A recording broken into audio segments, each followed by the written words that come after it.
एकेकाळी प्राग ज्योतिषपूर नावाच्या राज्यात नरकासूर नावाचा एक राक्षस राज्य करत होता.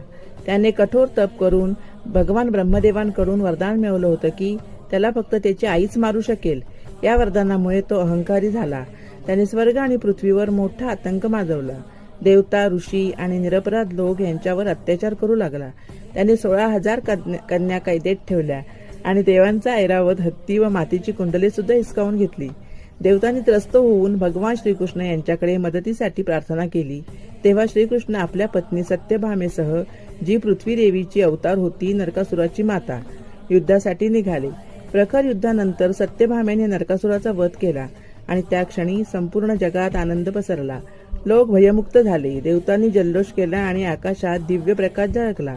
त्या दिवसापासून हा दिवस नरक चतुर्दशी म्हणून साजरा केला जातो. अर्थात अंधकारावर प्रकाशाचा, अन्यायावर न्यायाचा आणि भयावर विश्वासाचा विजय.